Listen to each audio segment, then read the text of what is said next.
Right, so first of all, I wanted to apologise for a lack of content recently. I haven't had a laptop. I've explained a majority of the things going on in TikTok posts and stuff. So, by the way, if you're not following me on TikTok yet, go follow me on TikTok. I'm going to try and get a link to that in the description. But if you don't, same name as it is on here, so it should be relatively easy to find. But also, I wanted to apologise for that. I didn't really give a warning to such a big delay. I didn't intend to be delayed on content at all, really. But haven't had a laptop. Took a while to get a new one.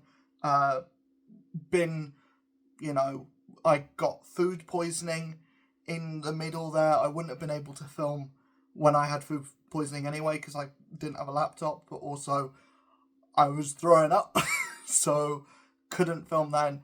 But yeah, just a big reason why I just haven't been able to upload or stream for the last little bit. Basically, since the last video went up, is because I just haven't had a laptop, so I couldn't edit. I couldn't stream. I didn't have access to basically anything outside of being able to watch other people's content. So yeah, I've been doing stuff on Discord, been doing stuff on TikTok. So if you haven't been keeping in the loop that way, then I apologize. Back now. But yeah, we're going to talk about the third and final book in the Mistborn trilogy, The Hero of Ages. I really liked this. I did a little thing on TikTok about the book, the series as a whole, and I'm going to delve a little bit deeper into it. First of all, full spoiler warning ahead. This is the third book in a trilogy. It's the final book in the trilogy, so there's going to be spoilers abound. But yeah, just be warned if you haven't read Mistborn, you don't want to be spoiled on the basics of it. I'm not going to go too in depth because big book. So, I'd say big book. I've just started The Way of Kings over there, and that book, I cannot hold it. I can't comfortably read it like how I would like that. I can't comfortably read it. So I have to basically I'm reading that at the moment because I've just started it. I'm reading it like I would read a comic book where I just have it laid down and I'm just, we're not talking about The Way of Kings at the moment. We're talking about The Hero of Ages, Mistborn Book 3. I really liked this. It's the conclusion. It's the big finale, big epic bombastic finale, and this book I think is the most like a steam train the entire way through. Like I said, I had food poisoning in early February, but even then, from starting this book at the end of January, I still managed to get it finished, and that was with a week of basically not reading the book at all. I still managed to get it finished before the end of February, or on February 28th. So I still got through it relatively quickly, relatively quickly for me, someone who the Mistborn trilogy is my second book series pretty much ever. Again, massive comic book fan, not really that much into reading books as a like prose novels. I'm not really used to that yet. After reading Mistborn, it's definitely something that I'm now knee deep in. Like over there, I've got basically an entire shelf full of Cosmere stuff. So there's plenty for me to get through, and I've kind of jumped in right at the deep end. I mean, The Witcher I enjoyed that series for what it was, but I think the difference now is finding out something that I like, that I enjoy, versus something that is like completely my taste, and finding out what my taste actually is, which is more this kind of like they're both epic fantasy, but this is less about the hero's journey and the quest, more so about the characters. And as much as the characters are good in The Witcher, like Geralt is really compelling, Yennefer's really compelling, this series has been more about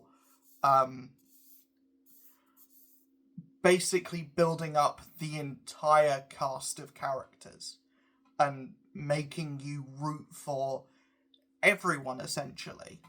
And yeah, when the conclusion happens of this, and like I said, I won't spoil the ending. I won't spoil like what happens right at the end of this book, because I think that's something that has to be experienced for a first time with fresh eyes. Apologies to anyone that hasn't anyone that has read this and wants to hear me talk about the ending. I probably will in a video much later on, when I'm done with the Cosmere. I'm done with like that Cosmere shelf, and I do a full like Cosmere ranking video, which will be in years. Like, that's not coming anytime soon. I will rank the 3 books in the Mistborn Arc 1, Mistborn Arc 1 trilogy, because there is a second quadrilogy as well that I will be getting to after Stormlight. But yeah, I want to talk about this book more in depth, where the first book was definitely Vin's story, and the second book had a lot of Vin, but it felt like it was a balance, or more of a heavy lean on being Ellen's story. And this definitely feels like it's more of a heavy lean on Spook, who is a character that we haven't had really that much of a like forefront on in throughout any of the series beforehand. He hasn't had a chapter that's been devoted to him. The first book, the balance was Vin for a majority. Kelsier got a couple chapters here and there where he was the focus. Mistborn 2 felt more of like a 60% Ellen, 40% Vin. This feels like a 50-50 of like, it feels like 25% Vin, 25% Ellen, 50%, or like 25%, 25% Spook and 25% Sazed. It feels like there's very much more of a, as much as Spook is like, this book puts him on a much higher pedestal than the series has in the past. He's very much been like a forgettable, not necessarily forgettable character, but he's been more of like the background character in the past.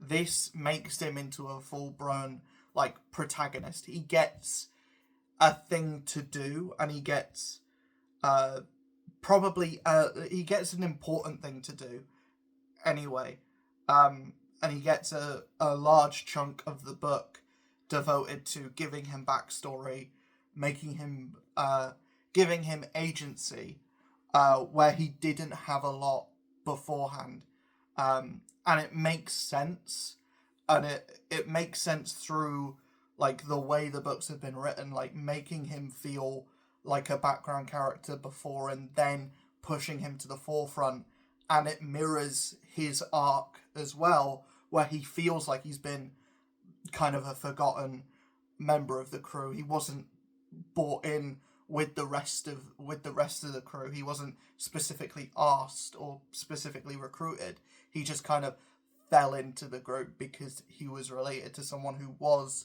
brought in. Which his character arc is interesting. I probably think the parts of his book, while as they do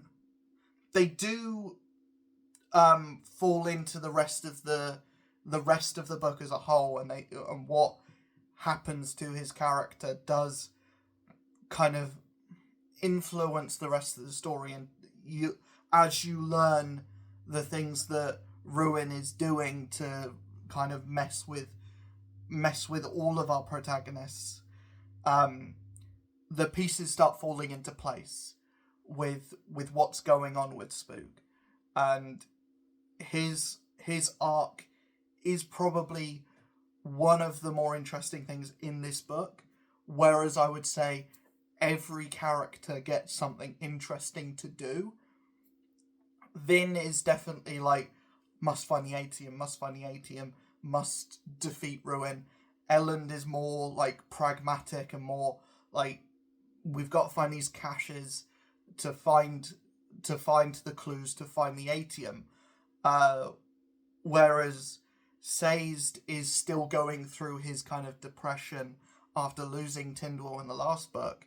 And if I were to say anything as like a critique, his depression, and it takes a very long time for his depression to kind of end, and for him to kind of get out of his rut. He doesn't like start to find any kind of optimism until the final like chapters of the book, and then he goes from being depressed for 2/3 of the book to starting to become optimistic, to where he ends up at the end of the book, which is a complete left turn and a complete like U-turn of what his character has been through throughout the series. I feel like that may be the reveal of who the actual Hero of Ages is. Doesn't feel it feels earned in a way of, I thought there's no way it's going to be Vin because it feels too obvious to be Vin, and all of the clues lead towards it's going to be Elend then. And then when it's revealed to be who it is revealed to be, I kind of myself felt that it works for the way that it's presented, but it feels like the progression from depressed nomad who doesn't really want to do what he's doing to finally getting optimism that there is a light at the end of the tunnel, to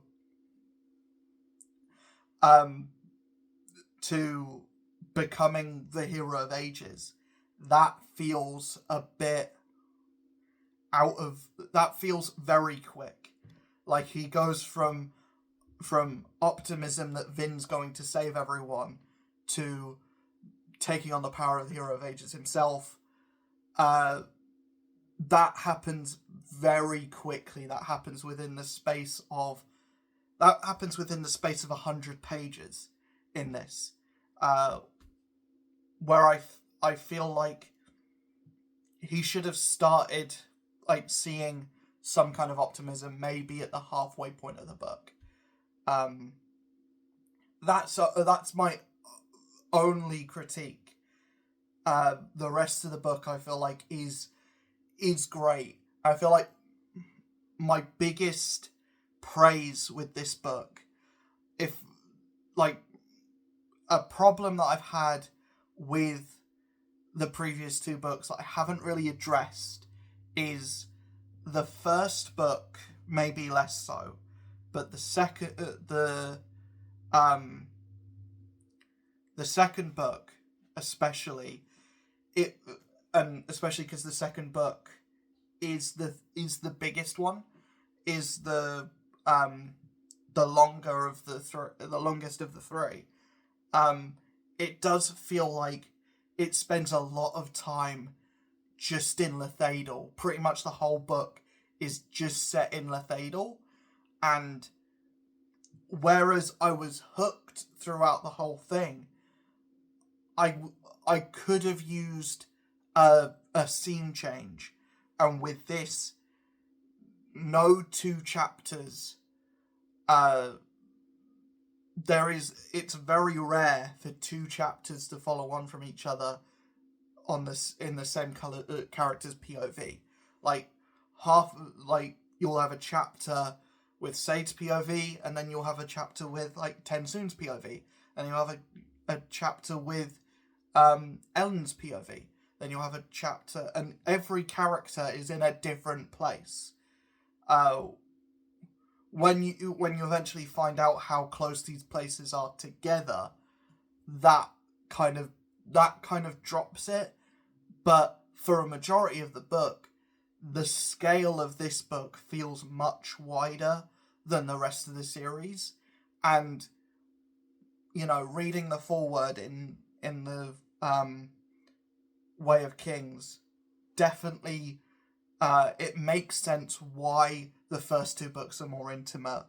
And I'm not saying that it's a necessarily bad thing, or necessarily a negative. And reading the series, it makes sense why the final book does start to open up more and takes place in, and does like travel from Lethadel to Fadrex to Yurto to the Kandra homeland, and does like give you all of these things, introduces a new type of like metal art, essentially what they're called. So you got Allomancy, Furakami, and then this book introduces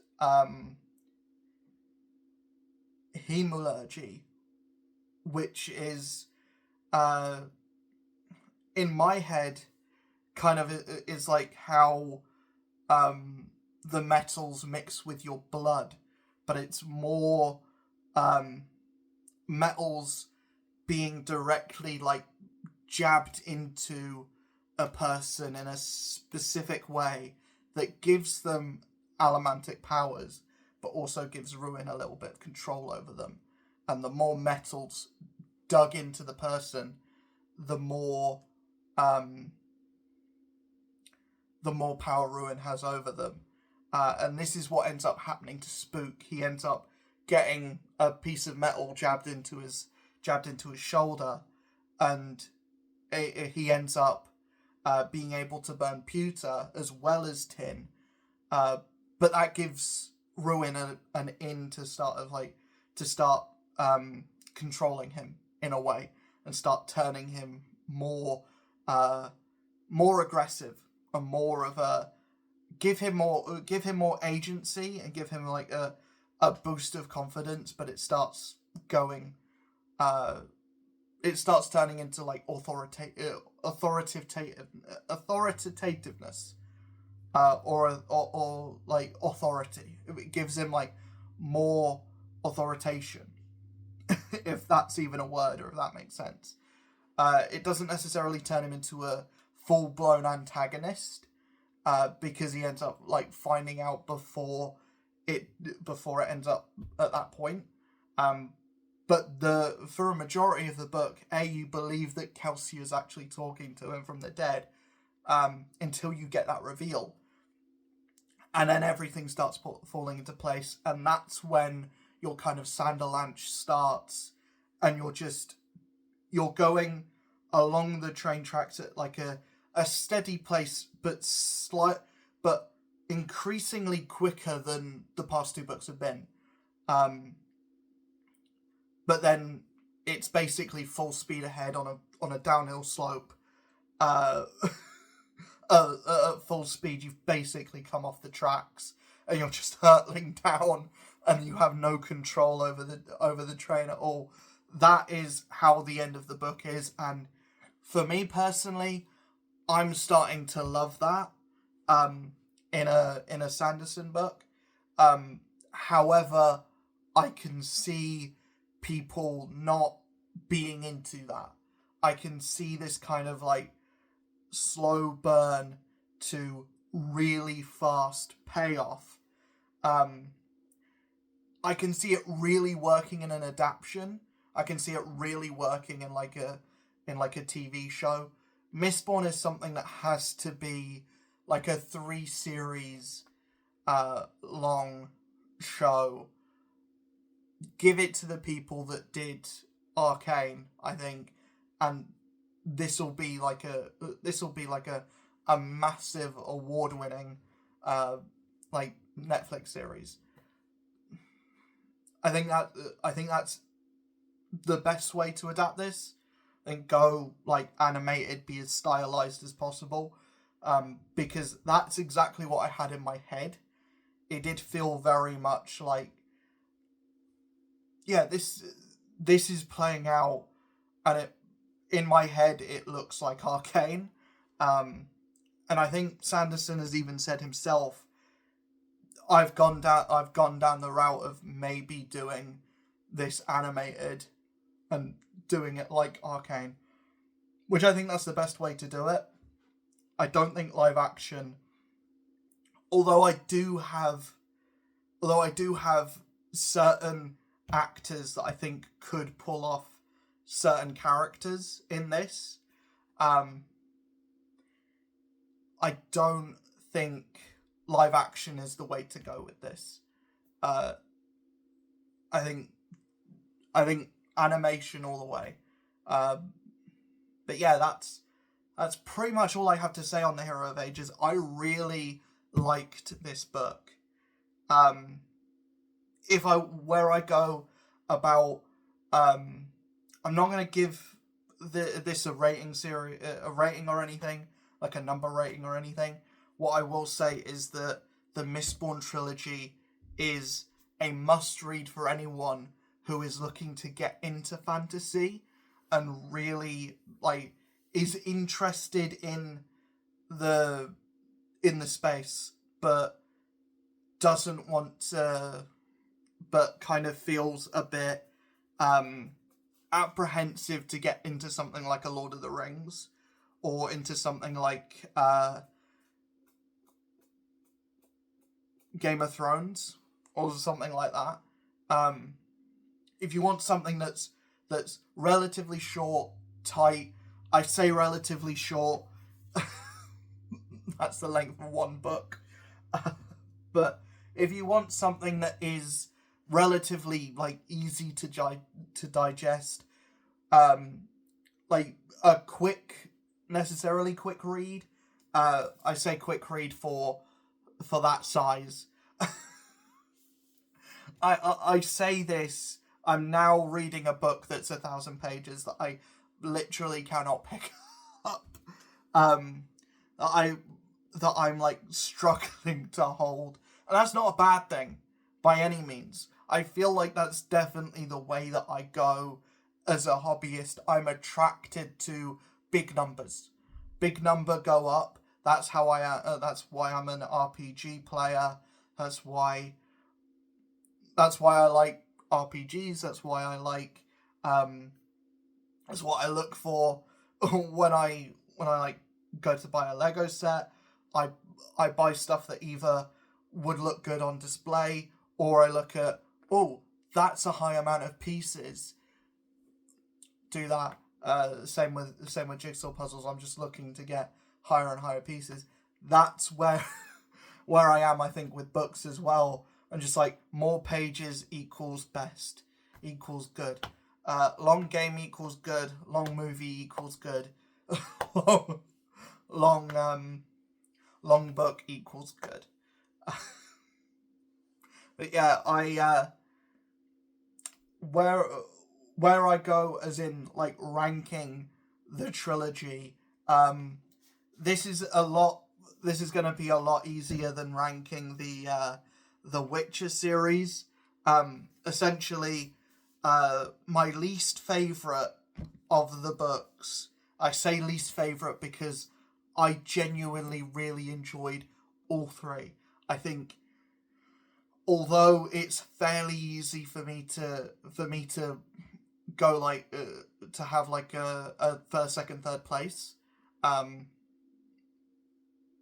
I don't think there is a bad book in this. I just think, as this will show you, each book gets incrementally better in my opinion. So my least favourite is the first one, Mistborn. Also a bit weird that the first book was called The Final Empire at one point, but having it be called Mistborn just makes a lot more sense to me personally.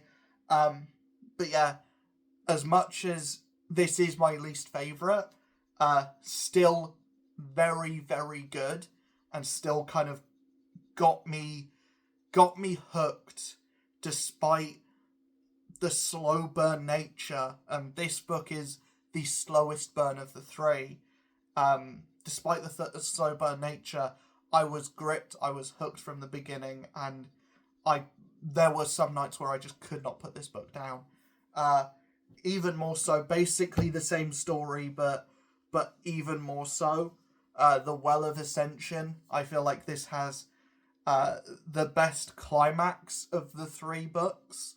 I feel like this has some of the most interesting character work of the three books. The kind of like triangle of Zane, Ellen, and Vin makes a lot more sense. Like, not makes a lot more sense. Is really interesting to me. Ellen as a character and the arc that he goes through in this book is really good. All of the Sage stuff in this, I think, is amazing. It's just having the majority, if not all, of the book set in Lethadel. I was screaming for a change of locale at some point in this book, and that's kind of my only real gripe with this. Everything else is top notch. The conclusion of this book, the climax of this book, is the best of the three. But the Hero of Ages fixes the problems of the first two books, while I don't think the climax is as good in this. It's not like it is as good. This goes way more for the bird's eye view look, and it is very much more like cosmic entities that are more ethereal and more like, it feels less like armies clashing, and it's more spiritual, the climax of this. And that's not a big, and it goes down to taste. That doesn't feel as satisfying to me as kind of like the army versus army, like, big battle that is in the Well of Ascension. That book feels more grandiose when it does come to the conclusion. this book, the journey of getting there, having the multiple characters, having the multiple POVs, I think that is a big boon to the book. Basically, having the two major cities that the book takes place in, that's a massive boon as well. Just the book does everything right, and it fixes a lot of the problems that the other two books don't necessarily that the other two books had to basically beat a dead horse. But yeah, that is my overall thoughts on the Mistborn trilogy as a whole. I highly recommend this to anyone who wants to get into fantasy. If you are a fantasy fan and haven't read Mistborn, get on it. If you're looking at if you are like me, one of those people who saw Jacksepticeye, probably the biggest name that has talked about the Stormlight Archive, if you saw him talk about the Stormlight Archive and you were interested, I would say read Mistborn first, because it's less daunting, it's less big, just in a like size of the books way. It's a lot easier to get through.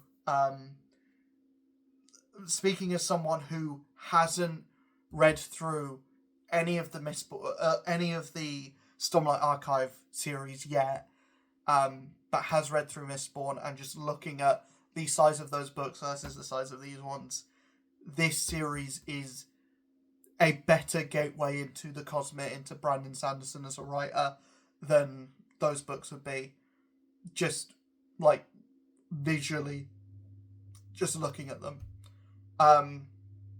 Yeah, that's basically it, to be honest. The next book I will be talking about is The Way of Kings. The first book in the Stormlight Archive, as I have made abundantly clear, big book, over 1,000 pages. So it may be a lot longer of a gap from this video to the video on A Way of Kings. However, I will have videos coming up later on, or coming up preceding this, catching up on some stuff. Obviously, streams are going to be back to the way that they have been, possibly even better. As I am recording this, I'm recording this after finishing the Hero of Ages.